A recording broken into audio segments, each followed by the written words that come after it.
Welcome back to Empires of the Future. Jackson, how you doing, man? I'm great. You know, we said we weren't going to take like a summer break. Me and you said that. We didn't say it to everyone else, but we sort of did take a break. We did. There's been a lot of things that have kind of forced a break upon us. I think just as you know, life gets busy and ministry gets busy, and it seems like the windows that we have to record, it's so often that those are the windows that it's like, well, this has come up now. Well, this has come up now, and things like that. Yeah. For you specifically, most recently, sound equipment woes have been aplenty. It's like the Lord has said, you know what? You're going to learn more about amplifiers this summer. And I would like to tell you that I've learned a whole lot. I've learned something. I've mostly learned that they go down. They go down. You've learned it's great to have a guy on speed dial. That's exactly right. That, you know, you look at what you can handle and then you go, you know what? We're going to call in somebody who knows a lot more about this than I do. Yeah. You know, my experience with amplifiers and what I have learned about them is that it's really good to buy the warranty when you buy them, especially for me. Because like if you leave an amplifier on for like days on end, you will destroy it. Yeah. Like that's the fastest way to just run it into the ground. Well, I definitely did that after VBS, I think 2 years ago, just completely forgot to turn off the amplifier, and it stayed on from like Wednesday to Sunday. Yeah. And we show up Sunday, Robert gets there, mess around with things. Hey, did you touch this thing over the week? And I'm like, well, yeah, we had VBS. And he was like, did you forget to turn it off? And I was like, if it's on, then yes, I did. And sure enough, it was toast. It was just completely toast. We had to buy a new that's really one. bad for projectors too. Yeah. Yeah. A lot of that equipment doesn't like to just be on all the time. So anyway, we got a new one, and we definitely bought the warranty with it. It's like Denton Insurance, probably what it is. But yeah, that's I guess good that you're learning about amplifiers and those kinds of things. It's certainly necessary. It's you know, every bit of learning is good. Part of the problem is sometimes you just need to learn a whole lot in a short amount of time. Yeah. I'm curious about this. As a music minister, what are some of the things that are like, so you were in youth ministry for years. Your summers have been youth ministry summers. And we've talked about this maybe a little bit, but what are some of the summertime ministry things for a music minister? Like what are, obviously you're not going to summer camps, you're not organizing the same kinds of events and things. So it's pretty easy to keep track of. Pretty much I was youth minister for 20 years. And this was my first summer where I was not a youth minister at all in 20. So I guess sort of in a way I was a youth minister for more than 20 years, but that's a nice round number. And so I did not go to camp. I didn't do service projects. A lot of the things that I had been associated with my life for over 20 years were not. And so the one thing I can tell you is that it is a definite part of the music minister year, the music ministry year, to learn VBS songs and then to do VBS songs. It takes some months the way we do them, because we do them live and stuff like that. And that just takes a while, and it's pretty much equivalent to almost the amount of time it takes to learn, like we do an Easter musical with the choir. One of the strangest things that I can tell you about kind of like what music ministry looks like is that we've already started the Christmas musical here, even though it's blazing hot, 100 degrees outside. Here we are in the end of August. So yeah, we've already started working on the Christmas musical, because it's just another thing that takes a long time.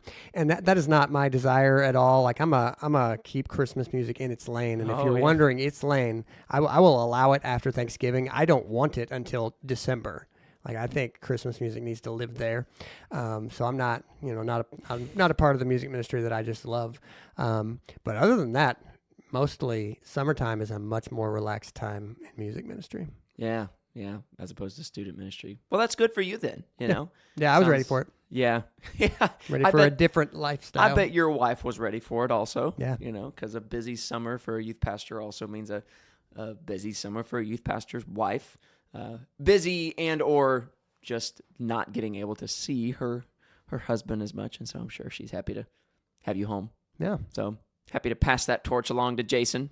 Yeah. He can take on all the summertime things. Seems like he's bearing that really well. I've enjoyed getting to talk to him about, being back in ministry and doing a lot of those things seems like it's like a fish to water for that guy. Yeah. Yeah, I agree. And I can say that for my family, we did get to go on a family vacation, which is usually not great in the summers. And we had a good time. A part of the change for me, having kids of my own that got school age, and there's just a lot that comes with that I was ready to. One of the many reasons why I was ready to shift is for me, I'd been through a lot. It's like now I've walked with a lot of kids through sort of middle school, high school years. But when I started having to think about what my kids, starting school was like, it was yet another thing that kind of made me think, like, yeah, I'm ready to shift and walk through elementary school with my kids. And I think about it a lot when, as I'm sure you are now, you have a kindergartner and you think, yeah, kindergarten's pretty fun. Next year's going to be less fun, and frankly, they're going to sneak it all up on you. But before too long, you're going to go, now, what is all this you're trying to get me to do every day? Yeah, I've already been like, man, did your kids have homework in kindergarten? I guess very little. Yeah, it is very little, but even still, I find myself going, oh man, it's like 7:00. We're getting ready for bed on a Tuesday night, Wednesday night. It's like, oh wait a second, you have homework due tonight, and you can't just like do your own homework. Like, I have to be doing this with you. And it's a little daunting to think about a whole year of this, but then also, getting into first grade, second grade. Yep. Like, homework is not just something that like you just let your kids handle whenever they're at a young age like that. You have to be very active in the process of doing that. So as someone who has my own homework still, I worry about forgetting things. But, it'll be what it'll be. Yeah. That's what they say. Well, speaking of families and relationships, the topic that we're going to be talking about today, we're going to be talking about an article written by Rob Henderson. And this is from his newsletter. Now, you found this. Are you a subscriber to Rob Henderson's newsletter? So you can be, I'm a free subscriber to it, and that means I don't get some content. If you don't know Rob Henderson, he's associated with the idea of luxury beliefs, and he recently came out with a book called Troubled. So he's a guy from California, went through the foster care system, went into the military and the Air Force, ended up at Yale on the GI Bill, came out, and has a different perspective on sort of like what the Ivy League is than sort of your typical person who might come from a wealthy family, go to Harvard or Yale from, the help of their parents. And so, yeah, I am a subscriber to Rob Henderson's newsletter. He's an interesting character, and I think his perspective is objective in some ways that maybe others aren't. And I think that what he offers here in this article called The Hidden Marriage Market is a really, really unique perspective on what is happening at Ivy League colleges in particular, but colleges, any college in general, because his subtitle is "The College Sorting Machine Has Replaced Traditional Arranged Marriages," and I have never to this day talked to anyone who has really thought about one simple fact, which is, look, most of the time in this country, the people that I know and the people that you know who have gotten married have married someone from their college. Our colleges, a particular cross between kind of classes and ideas, and it's like, oh yeah, they are. Mm-hmm. Okay, well then, what exactly are we doing, whether we think about it or not, by marrying someone from our college? And then I know you want to talk about as well to tie this to another article, right? Yeah, we'll get to that when we get to that. Don't try and jump ahead, Jackson. Yeah. So the idea behind this article, and he says it kind of in the subtitle. He says the college sorting machine has replaced traditional arranged marriages, and he kind of gets right to the issue at hand. Early on, he talks about specifically here in what he calls weird society, a weird society, which is an acronym, WEIRD, that is Western, educated, industrialized, rich, democratic. So if you live in that kind of a society, so where we live here in the U.S., there is a a distinct difference between how we marry and how we view the kind of courtship marriage process compared to a lot of other countries across the globe. Yeah. Especially in Africa and Asia. The process for entering into marriage looks a lot different than it does here. It looks a lot different than it does here today, but not all that different than what it used to look like here a few hundred years ago, right? Or a couple hundred years ago, even. In other words, marriage here in the U.S., and this will come as no surprise to anyone, is not so much based on kind of a family process of finding a suitor, someone who would be a good fit, a good spouse, meets whatever sort of criteria that the parents might have in mind, and presenting them as a viable option for their son or daughter to marry. That's not something that happens often, if at all, here in the United States. And in fact, here in the U.S., I think the opposite is true, that the opinion of parents is largely disconnected from selecting of spouses by folks around here. Largely here in the U.S., spouses are chosen by romantic attraction, by your own sort of choices and desires for a specific person, less influenced by what your parents or family think would be a good fit or a good suit, right? I think there's a conversation off the bat around whether or not that is a good thing or a bad thing. Whether or not arranged marriages, quote unquote, as we oftentimes call them, whether those things becoming a thing of the past are a good thing or a bad thing. Does that make sense, what I'm asking? Yeah. So let me pose that question to you first of all. That is kind of a premise of the article, that here in the U.S., in our culture, arranged marriages aren't a thing anymore. What do you think, Jackson? Good thing, bad thing, somewhere in the middle, and why? So I am in favor of what you could call a multi-pronged approach to this reality. I am not, I don't think anybody that I could find would say, I don't care how traditional, quote unquote, that some sort of parents picking only is some nice reality that we left someplace in the past. Now, I think that pointing to that, like, I would like to see a society where that, in theory, does happen and did happen, and be able to have a more concrete kind of interaction with it, because what we do is sort of like a choose your own adventure novel. And as people choose their own adventure, I think some people might be more open to their parents' opinions than others. And, some people might totally discount their parents' opinions, and some might really weigh them, strongly. And when I say parents, for some people, their, one set of grandparents might be almost on the level of parents. And I think that all those are good opinions to have. So there is no rose-colored glasses in my mind that if we only still did arranged marriages, that would solve a lot of our problems. I think a multi-pronged approach is the best way. What I like about this article is that he's showing us that we are doing something that we probably don't realize we are doing. And that is, if you put yourself in your college and then you pick someone from that college, plenty of people didn't go to that college. And it is more stratified than you think it is. It is more predictable in terms of what kinds of ideas than you think it is, like what kind of ideas those people hold at that college.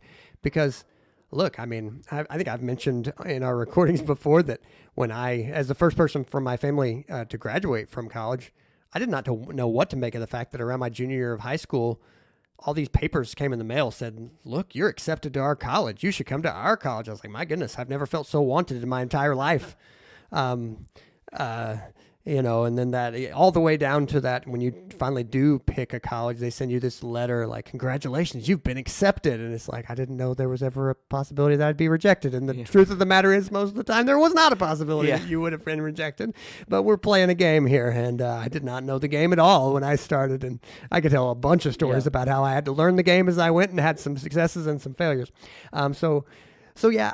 Here's what I think is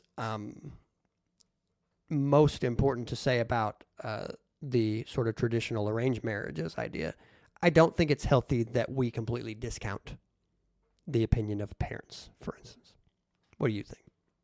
I think I agree with you, but I think I would probably err more on the side of I think many people would do better going back to more of a model like that. Now, that's spoken from someone who did not marry in a model like that and have no regrets. Love my wife dearly. And I know your mother, and I could go after her and we'll talk, you know what Denton told me today? He said he wishes you would have picked his wife. Nope. Not what I'm saying. But I am saying that I think the idea that is still around today of meeting the parents, right? Yeah. It does still carry weight. Yeah. In other words, it should, yeah. You want your mom, you want your dad to like this person. You want them to approve of this person. It does matter to really all of us. So the role maybe has taken a backseat, but it does still matter. But I think we would do well to maybe prioritize it more than we do today, even where it's even where it's given some credence, some priority. In other words, I think if a parent were to come to a child and say, "Hey, I'm telling you this, honestly, just bringing it up to you. I think this person, for these reasons, would be a great fit. Would you consider maybe courting this woman, this guy? Would love to see that happen." I don't think we value that enough. I think too often that's like, well, my mom or dad wants me to date that guy, but I'm not interested, or that gal, I'm not interested. I think it would serve society well, it'd serve us well to say, well, let me think about why is it that they think we would be a good fit. And I think if you really sit down and work through some of those things that cause parents to say, hey, this person will be a good fit, what you'll find is that it is a similar process to what oftentimes and the college experience does in helping to, as a word we've already used, helps to sort those things out in that way. And what I mean by that is a part of why I think we're maybe tend to be more likely to marry someone who has graduated college if we've graduated college is because it indicates a similar kind of desire, drive, intellect to a large degree, but more likely to have a successful marriage. It's all part of it. It's not just, hey, I met someone and she's really good looking. Yeah. Because if that were the case, that wouldn't affect the numbers of people marrying the way they do. So if it was simply romantic attraction was the only important factor. Am I attracted to this person? Yes. Okay, let's get married. Then you wouldn't see such a strong divide in people who have a college degree, not exclusively, but largely marrying only people who have college degrees, and people who don't have college degrees marrying other people who don't have college degrees. And there's interesting statistics here between men and women. I think, if I remember correctly, that men are more likely to marry a woman who doesn't have a college degree, even if they do, whereas the opposite is not the case. Women are far less likely to marry a man who doesn't have a college degree if they do have one. Right. There seems to be a man has a man will be more likely to marry a woman who doesn't have a college degree. That's not as big a deal to him as it is for a woman. If they have a college degree, it seems to be the case that they want someone who is, at least in their mind, more of an intellectual equal, right? Yeah. But the point I'm trying to make, and I'm dancing around it, unfortunately, I'm trying to pin it down, but is that college largely is doing some of the sorting for us, weeding out those prospects that we maybe our parents would have weeded out if we'd given them the chance. But at least the idea is that it's weeding some of those people out as well. So that college largely and the college experience becomes a means of organizing people into certain boxes, and you're more likely to marry within that box. Does that make sense? Yeah, and I mean, let's just make what seems like the most clear point that he's making in the article is that there's a question right now that is a very viable, important question, and that is, okay, what it really is the value of an Ivy League education, let's say. And the reason that's important to ask is that with the internet being what it is now, you have access to a lot of knowledge. You have access to a lot of teaching, even a lot of different kinds of presentations. Okay, then, why pay to go to a very expensive Ivy League school? So they talk about that. Okay, so, right, you could learn the information separately, maybe. You know, that's kind of there are arguments about that, and what's the value of having a really good presenter, and these sorts of things. But you can sort of put that in a box and put it aside, and be able to go, okay, there's the knowledge question. But what about the fact that going to an Ivy League school means you're going to meet a lot of Ivy League people? Yeah. For anybody who's in a business context, this brings to mind the value of networking. Establishing relationships with people who will be the future leaders of your country. There's a lot of value in that. Mm-hmm. But he really, again, zeroes in even further on, but what's the value of marrying someone who is from a very wealthy, successful family, who is connected, and who then pretty much stands a really good chance in the future of being quote unquote successful themselves. If you just put quotes around value and then say monetarily speaking, economically speaking, there's a lot of value in that. And that's something about what's happening at these Ivy League schools that has not been considered because it's sort of a secondary or a third in line idea. But now that we're able to take this first question, which is the education itself, and go, maybe you can get that other places, but you certainly can't meet this rung of successful people. From a Christian point of view, though, what do we do with this? Well, one, we're not afraid of knowledge. Like, these are simple facts that he's throwing at us here, and it's true that very wealthy and very successful people go to these Ivy League schools.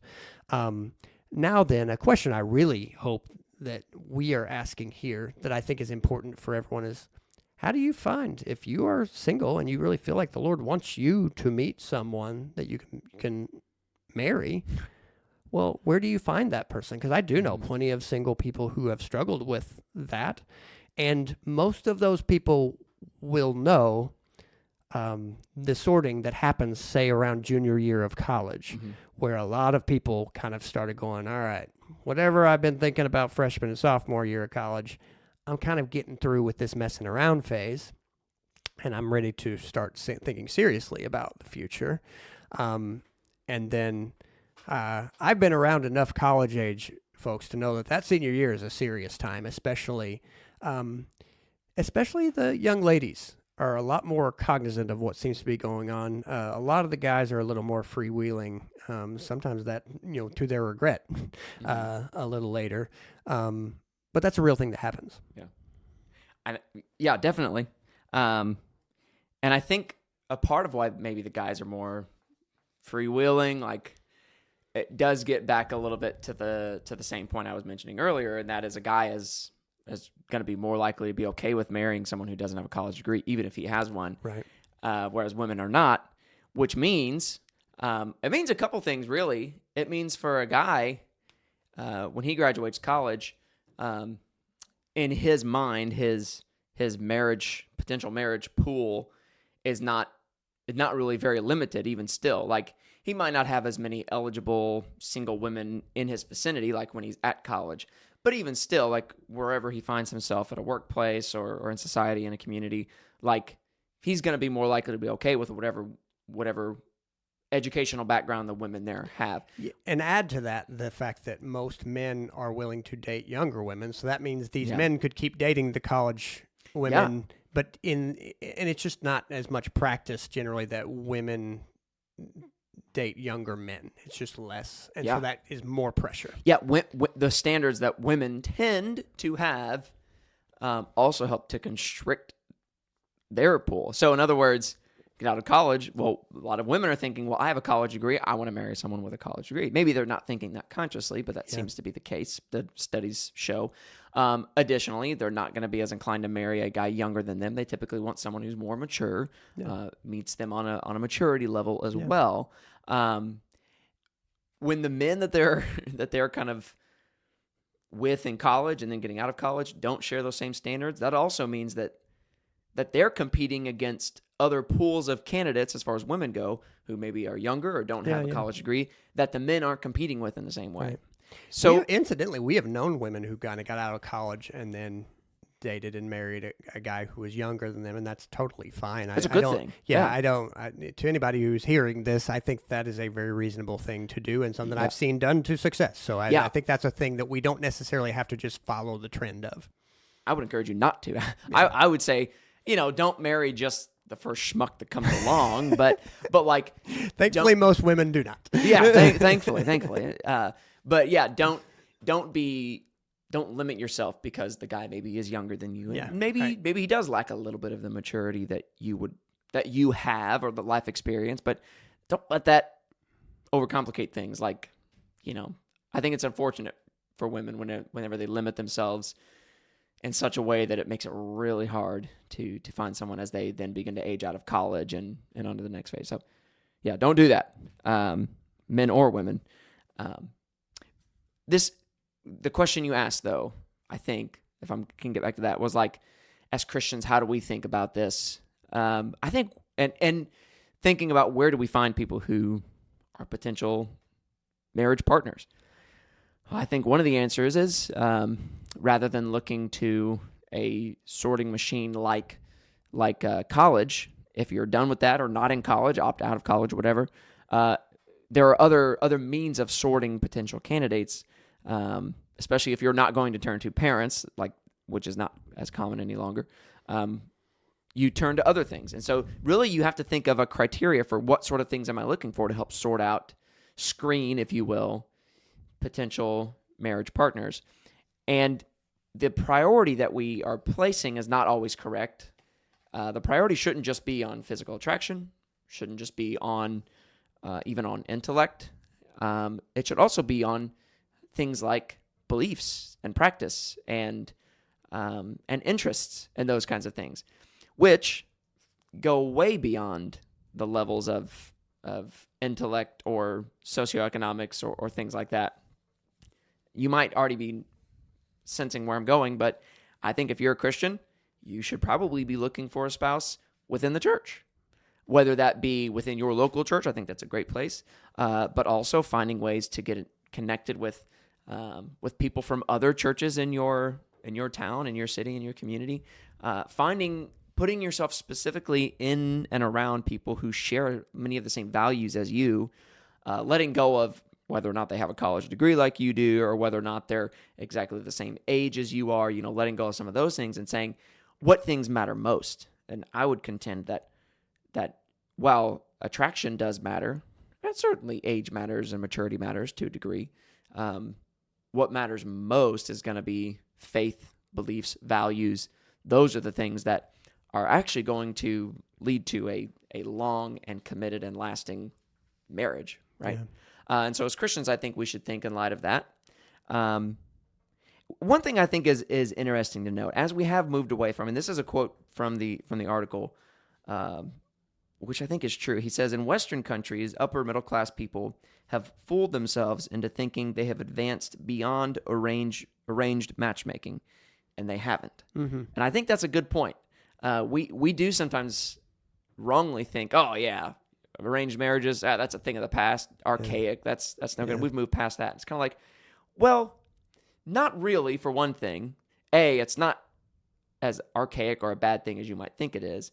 And B, we just let other things arrange for us, potential suitors, rather than our parents. Right. And in this case, college has become one of those things. But I think it's also wrong to assume that arranged marriages are a bad thing, as many people have. In fact, as the article points out, the numbers show that the levels of happiness and satisfaction in marriage of arranged marriages are at the same level, if not sometimes higher, than those people who married for a romantic love, an attraction to one another, kind of self-chosen marriages. And I think that's significant. Actually, have you ever seen the musical or watched the movie Fiddler on the Roof? Yeah. The musical. Great musical. I'm so glad you've seen it. It's a really, really, really cool musical about the Jews in Russia and some of the struggles they went through, persecution, the desire to maintain tradition, is one of the things, is one of the themes of the movie, of the musical. This man, this husband, this father, this Jewish man, throughout the movie, you see he's trying so hard to maintain and hold on to his Jewish tradition. Tradition. Tradition. Okay, I'm done. But in the movie, one of the things that's happening, it starts with his oldest daughter, who is set up. The matchmaker sets her up with a widower, the butcher, right? Lays a wolf, and she is in love with another guy. She's in love with the tailor, guy that's her age. Lays a wolf is a little older, but she loves this guy who's a tailor. He's her age. They've known each other since they were young, and opposed to tradition, outside what was the normal way things were done, this guy goes to her father, the main character of the story, and asks if he can marry his daughter. That wasn't done.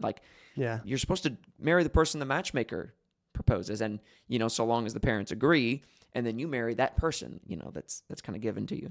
And they certainly kind of paint arranged marriages in a negative light in the movie, I think, a little bit. But all of this to say, there's so much good things in that movie. But that daughter marries for love, right? The another daughter, something similar happens. He just kind of sees things changing. But he and his wife, they barely knew each other when they got married, and they sing a song about it. And in the song, he's asking her, "Do you love me?" And she's like, "Do I love you? For 25 years, I've shared your bed, I've washed your clothes, I've given birth to your children. For all these years, I've cooked for you, I've cleaned for you, all these things." And she's going through all this, and they reminisce about how, when we first got married, I was scared. So was I. We didn't know each other and everything. But then the song concludes, after 25 years, they said, "Do you love me?" And the wife says, "Well, I suppose I do." And he said, "Well, then I suppose I love you too." And this is a really sweet moment. And at the end of the movie, they say it doesn't change anything, but after 25 years, it's nice to know. Yeah, sure. Whole big long story just to say, I think there is some truth in that. Love is something that is oftentimes fostered and grown within marriage, even if and love here is referring to kind of the bond, the unity, the affection for one another. It might not be all that strong when you first get married. And oftentimes people wrongly assume that if there's a strong romantic attraction, physical attraction off the bat, that will lead to or is equal to a strong bond in marriage or love, affection for one another. But that's not the case. Yeah. And in fact, one of the things that is pointed out in the article here is that there are many people, I think they asked 90 different couples who were or individuals who were in arranged marriages. And what was your level of love or affection for this person that you felt when you got married versus what is it now, something like 10 years later? And overwhelmingly, the numbers were like, I felt an affection for him that was probably like a 3.5, I think was the average when we got married. But now it's up to like a 9, 8, 9, 10. Yeah. That affection oftentimes is something that, while it might not be there right away, is something that is fostered through time. It's something that grows, demonstrating I think the biblical truth that love is not just an emotion. It's not just something that happens to us, but something that we commit ourselves to as well. Something that we do. It's active. Love is a verb, I think some people might say. Yeah. And I bring all that up to say, I guess in defense of arranged marriages, that there is a place for them. And it's wrongly assumed that we have moved away from something negative because we don't have any kind of arranged marriage nowadays. Yeah, and and I think what I'm hearing from you is that it's not like we've solved it by replacing romantic marriage, Right. by replacing arranged marriage with quote unquote romantic marriage. All these other elements, if they are not present in a marriage when it begins, need to be added. Otherwise, that marriage is not likely to have a future. Mm-hmm. So I like the article from the standpoint of you're fooling yourself if you think you got around any kind of sorting machine. And I heard on a different podcast last week just concern about how a lot of young people now process relationships through some sort of dating app. And when he said this, I was like, yeah, I cannot imagine if my experience with my wife was she was a face in a pool of, say, hundreds of faces that I just chose to swipe right or whatever the appropriate direction is. Yeah, I don't know. And that what a strange, if that was some sort of beginning in my mind, what a strange place that would be for the rest of our lives to go, oh, I could have swiped on 99 others or 200 others or whatever the number might be. It's like, yeah, it is a big problem if we are landing in some sort of idea that all we have here is, strictly speaking, like just a dating market.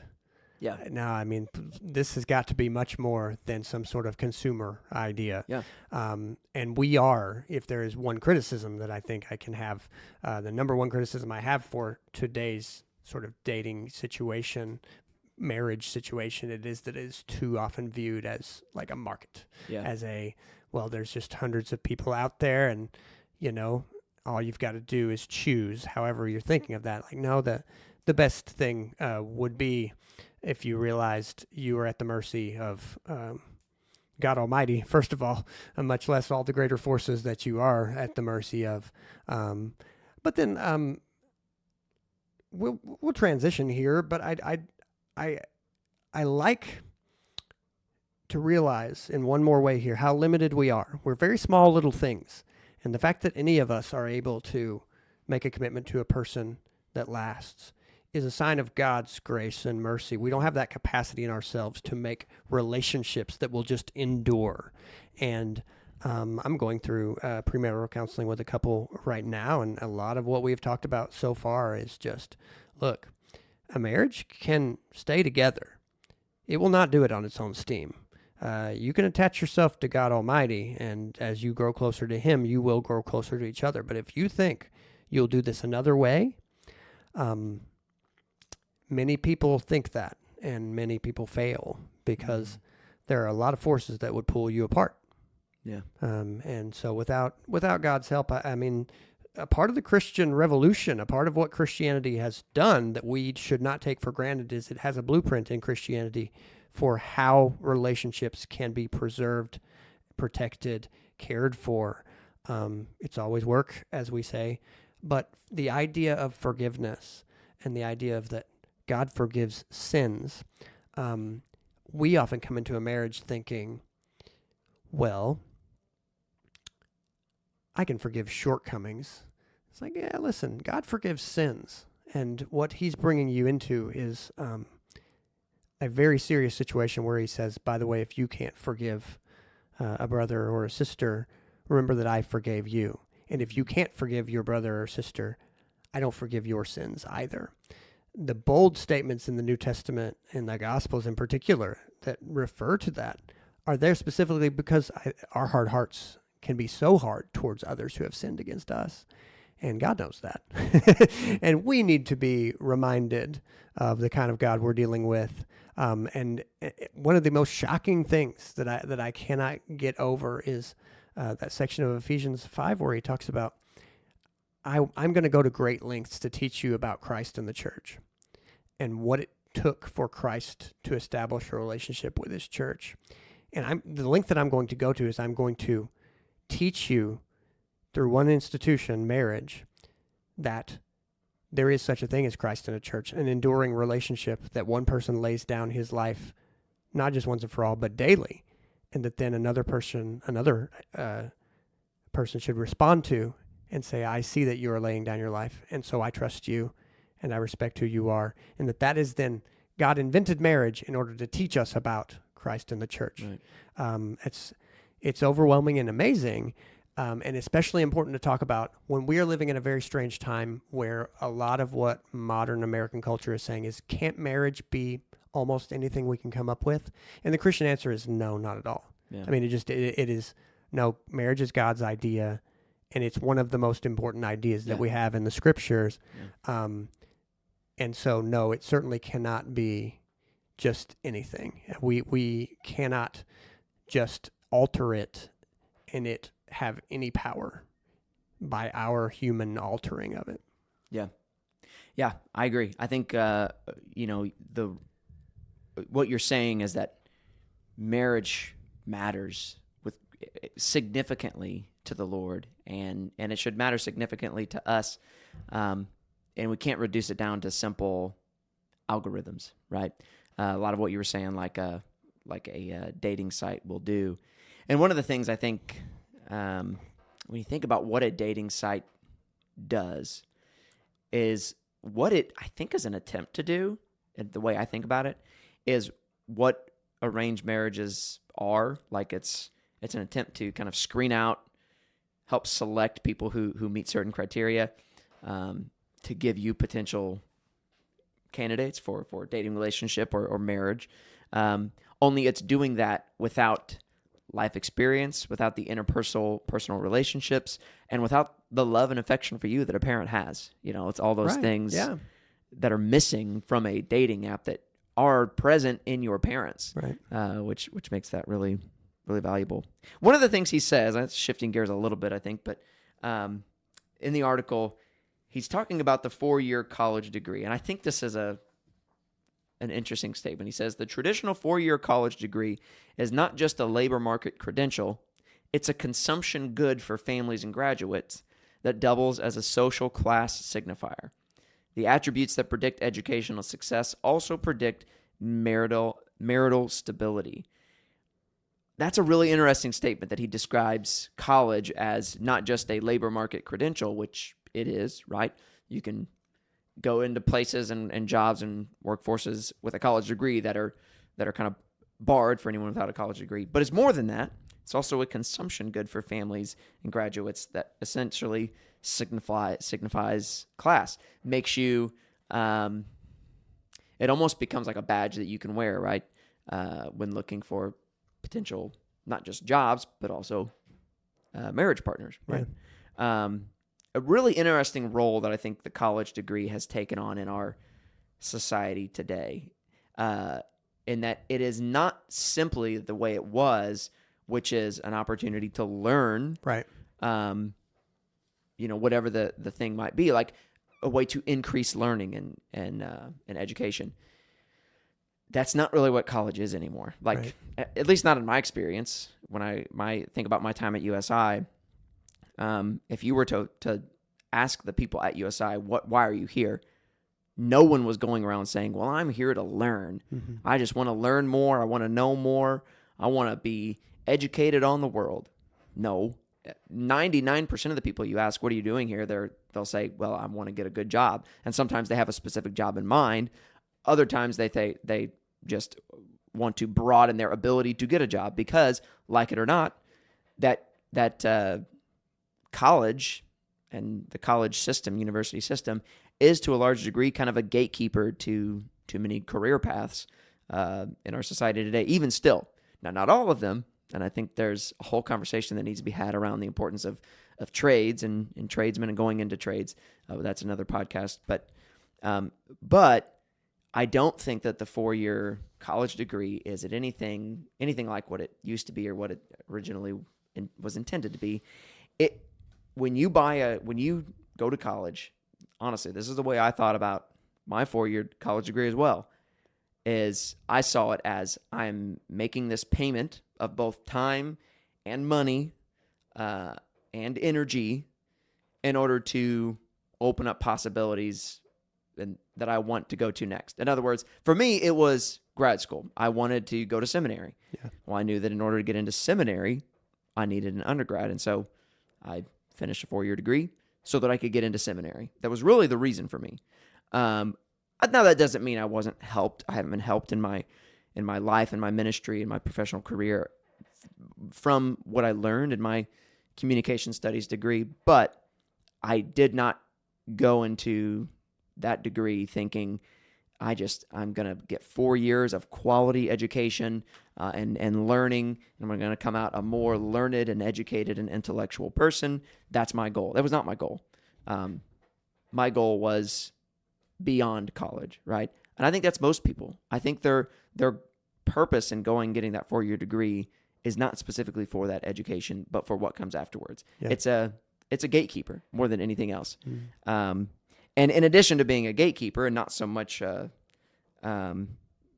like an opportunity for learning and education, even though it still is, it sounds like I'm really knocking the 4-year degree or colleges, universities. There are still great things that are learned there and skills that are picked up and education that happens, right? I'm not just anti-college degrees in general. But the purpose that it serves has changed, frankly, than what it used to be originally. And I think many people need to think less in terms of going and getting a college degree as a necessity for their success in life, and really view it in terms of what is the good that's going to come from this, and is it worth the cost? Like, there really needs to be a conversation around that anymore. And I think if someone is viewing it as a consumption good for families and graduates that gives them a certain class signifier, I think that's a problem. I don't think that's a good role. Does that make sense? Yeah. I don't think I think it's happened and is where we're at, but I think it stinks. And I think that a lot of, especially women, are paying the price for that now, as we've already talked about, where the numbers of men in colleges and universities are declining. They're steadily going down. Yeah. And as they do, I think it is resulting in more and more women being unmarried for longer and suffering because of it, and are left in a state of kind of adulthood loneliness. That's really unfortunate. And it's because, their perceived pool of candidates for marriage is on the decline. Yeah. And was already like pretty small to begin with, but it's only getting smaller. Yeah. And a lot of it's due to this thinking that we've already talked about, and I think hopefully addressed and said, break out of this, that you need to, or it's best to marry someone that matches you educationally or intellectually or age and maturity wise. Those things become so limiting for the women that there is a decreasing number of men that are available and potential suitors, right? That's a bad thing. Yeah. Yeah, and this is... The college sorting machine is not an effective sorting machine, in my opinion. It is an important point to say that we are in a very problematic situation right now, in that young men as a group are doing considerably worse than young women as a group at finishing college. Mm-hmm. So that you could think, however many men start college, which is fewer, every year you lose more men than women. And so that's a big, whole, long discussion that could be had, but it is important because of the fact that many women sort of are looking at college and going, okay, there may be options on meeting someone here.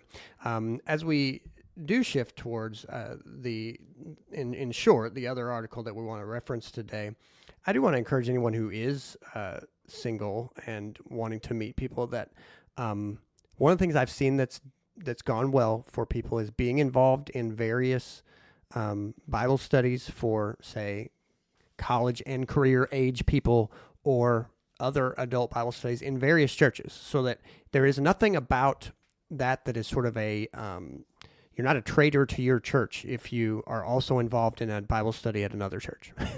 The kingdom is unfortunately fractured right now. Another long discussion that we could have, that churches that are faithful to the gospel are not all meeting in the same place, even in the same town or city.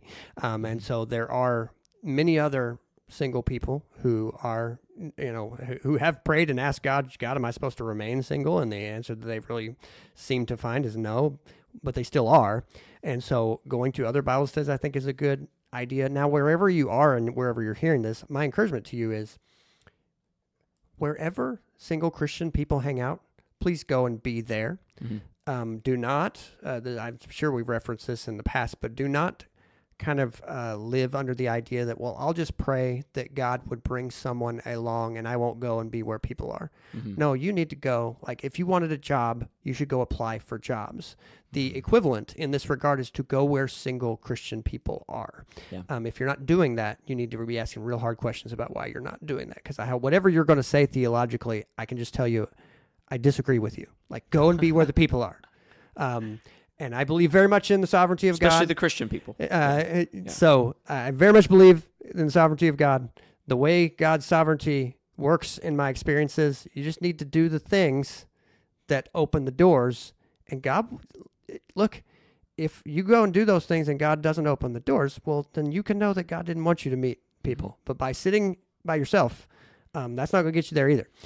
So go and be where the Christian people are. If that's a local coffee shop, if it is a Christian bookstore or an other just kind of bookstore, go be where the people are. It is best to meet people in groups. You don't need all the pressure of some sort of, I'm not against dating apps per se, Christian dating apps, right, whatever. Sure. So that's all fine. These are practices that I've seen. And I would like to include another good practice that is mentioned in this article. After the lockdown years, teens want one thing from their jobs, friends. And that's by Terell, Wright, Wall Street Journal, July 6th, 2024. So what happens in this article? This article is a great one. It's one I heard Dr. Muller talk about on the briefing a few weeks ago. And he was writing, Dr. Muller was referencing the article in a really positive way, saying we are coming out of a time, because of COVID, where people spent so much time alone in their houses under this lockdown, quote unquote, right? And especially young people, just so much of their childhood or up into their teenage years, those who were in that age, that is an age where you are so dramatically affected by and shaped by social interaction and being around other people. And we took, a whole generation and just locked them up for a year and a half, 2 years, right? And really a lot of negative effects from that. Yep. One of the big positives that we're seeing right now that's talked about in this article, is a Wall Street Journal article, is that many young people are kind of done with it and they're ready to get out and work. Like teenagers are wanting to go and work. And one of the biggest reasons, and those who go out and get jobs, one of the biggest things they note about what they like about working there is not the paycheck. We might think it would be, but it's not. It's the relationships that they form. Yeah. Many teenagers are wanting to go work jobs because they're wanting to be around other people. They're wanting social interaction, and they're going out and they're making it happen. And that's really good news. Yep. Because we're already in a position of headed toward this severe isolation kind of society where we are just alone all the time, not around actual people. The only interaction majority of our interaction with others is through a screen, through social media, through these various means, rather than in person. And man, that's so negative. And it also has an effect, I think, and relates here to dating. And what you're saying is, you need to go and physically be in places where other single in this case, as we're talking about, single Christians are, if you want to be married, if you want to develop relationships, because it's just not going to happen any other way. And there's no other way that is as healthy as that either. And so, I agree with everything you've said. And I think I would also say to people, like, go, do social things. Like, if you are a part of social groups, be together and go do things and invite other people to come. Yep. A part of what we need here is for even people who maybe are married or are dating, but want to help the situation, yes. Right? A part of what that means for you is once you have that. So, like, I'm married.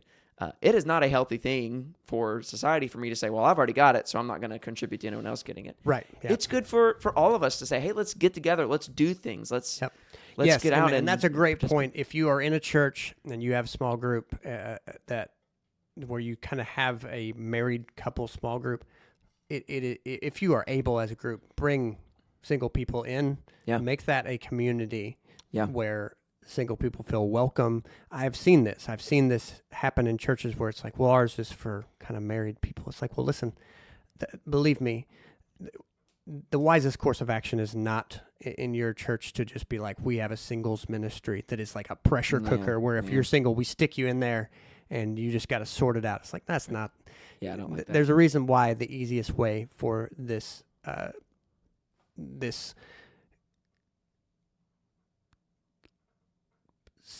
setup with single folks, the easiest way is just to be in groups, mixed groups, to where it is lower pressure. And so in a lot of ways, this also comes in the context of I want our church to be doing more fellowships where people can just be together and share their joys and their sorrows and struggles. And it doesn't have to be any sort of like, well, we divide out this or that. Like, no, just let people be together. Yeah. I hate the idea that I often see happen, which is that the first baby or child that a person ever deals with on a real gritty basis is their own when they have a child. It's like, we want to live in spaces where I know people who are at every generation going through everything in life. That is what you want out of a church. Oh yeah. And so whatever you all might find yourselves in who are listening, well, expand it. Expand what you're doing and be open to people who are dealing with different things than you are. And that goes for singles, couples, seniors, whoever you are. Like, this is good practice for you. You will benefit from it. Your church will benefit from it. Benefits all around. So that's an important point to make, and I'm glad you're making it. In the article, I think the reason why we referenced the one about teenagers going out and getting jobs is because the good news, kind of the silver lining to the cloud, is that teenagers are starting to realize the detriment that is there whenever you don't have relationships, in-person relationships with other people. We need it. As human beings, we need it. And more than we realize, you can go for a certain amount of time as an individual, but even as a society, with really stunted interpersonal relationships and in-person relationships. But it's not very long before you really start seeing all kinds of problems. And I think we're seeing that in like the mental health crises that we have across the country today. Like, it's impossible to separate all of the people dealing with poor mental health, quote unquote. I know it's a broad thing I just referenced there, but the high levels of depression and anxiety and all these things, it's impossible for me, in my mind, not to see those as completely separated from the isolationism that we've been living in for the past 4 or 5 years. Yeah, and this is another thing that I think we can throw out here. One of the details that I thought was really important in that article is that 3 industries are especially in need of workers still, and that is restaurants, hotels, and parks. And so if you are saying, I want to meet people, maybe pick up a summer job at a restaurant or a hotel or a park, and you'll meet people. If you work there for a month, you will know the people that work there. And I know it's not ideal to take a job for a month, but look, 2 months is a summer job, and most of these places are looking for seasonal help. We should not be at all embarrassed to go, look, I'm in a position where I can do that, and I want to meet people. Our society is going through, I think, a very challenging period right now because of the things that we've been introduced to. One of those things being the internet. Some of the forces that we've let into our lives are particularly crushing. As a pastor, I would say particularly soul crushing, bad for you spiritually. And as a result, things that you can sense might be life-giving, gravitate towards those things. Yeah. If you find in yourself that you go, I have the work ethic that I could pick that up, maybe that's the thing to do. Some of these things I know will be intimidating. It's intimidating to think I've never been to a Bible study at that church, and how could I push myself to go there? Well, look, a part of what has always been the case about finding relationships is you have to push yourself. Mm-hmm. They are not easy. Mm-hmm. They're also very valuable. It is the case that valuable things, you have to push yourself to get to them. And so push yourself. I encourage anyone, who's thinking about this, please push yourself. The rewards are great. Marriage is a wonderful thing. If it is something that you believe the Lord has for you, it's worth pushing yourself for. And all the things, there's 100 stories that have come into my mind about, as we've been talking about this today, about the college that I ended up going to, about the other colleges that my friends were at that I was sort of on the fringes of as I visited, like Murray State University or USI, where, I'm from Southern Illinois, so these were both distant for me. But my little Bible college, I was actually dating someone from my hometown the whole time I was in Bible college, so I didn't end up really dating anybody at my Bible college. I met someone in the church, which, as we talked about, is a great place to meet somebody. But I know also that often in your church, you're not at a very large church and there aren't that many people there, and the people who are there, I don't fault anyone. If you go, look, I have not seen anyone in my church that I just go, I really want to be with them. Well, that's okay. I'm not trying to say, think again, pal. Look, if you're looking around and you go, I don't know, nobody here seems to be a match for me. Look, if you've prayerfully thought through that and prayed through that, well, then more power to you. Then start looking around further if you believe the Lord has marriage for you. It is a wonderful thing. It is... I'll fall back here on a Rich Mullins lyric. What he says is that if you find someone who's tender, if you find a love that's true, then thank the Lord, because he's been doubly good to you. And he never had to be singularly good to anybody, but he is. Mm-hmm. He is singularly good to everyone in common grace. But this is a thing that is a very powerful thing that is that God puts here for us. And so what he does, though, it's amazing, is that your own marriage is a good, but the marriages of all the different people around you are a good that you get to experience as well. To see as many different kinds of people as I have known who have gotten married and then been married. Every marriage, as you know, is not the same. Mm-hmm. But every marriage that God is working through has a beauty to it. It is wonderful to see the way people learn to interact with each other, because it's not easy. It doesn't all just fall into place. But when you work at it and when you are open to the Lord's help, it can work. Mm-hmm. And that's a wonderful thing to see. Yeah, definitely. Mine did fall into place. My marriage has been easy. I don't know what you're talking about, Justin. It's been a cakewalk for me. But no, I'm just kidding. But it's been a joy. Yep. It's been great. Man, there's not much more I have to say about this. Yep. I think this has been great. I hope it's been a helpful conversation for those who are listening and just thinking through, like, how the sorting happens in society. And when I say the sorting, I mean, if you're married, how did that happen and why? Yeah, and if you're not, think through how that happens and how to facilitate that, how to make that happen. You're not bound to the colleges to sort that out for you, nor in our society are you bound by your parents to sort that out for you. Yeah. And, maybe you would or would not benefit from your parents helping with that. I don't know your situation, but thinking through, okay, what are the sort of things that do help sort through and figure these things out and make good use of those understandings, right? If you understand that it really does matter what your values are, what the values of the person you're thinking about marrying are, if it matters to you a great deal what their intellect is, if it matters to you a great deal, whatever the case might be, it's good to know those things and act accordingly. Yeah. But to believers specifically, we would say make sure that you're taking an appropriate account of the value of each of these things.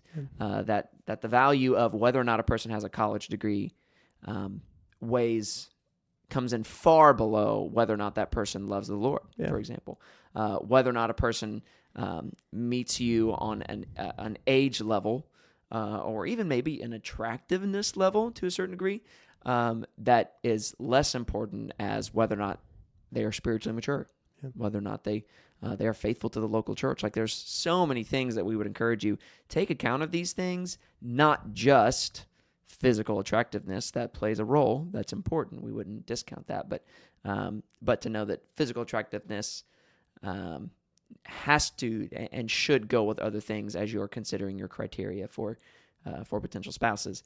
It doesn't have to be a 4-year degree, but know that there are certain things that are helping sort that out and utilize those to your advantage. All right. I think I'm ready to leave it there. Me too. This has been Empires of the Future. And we'll see you in the future.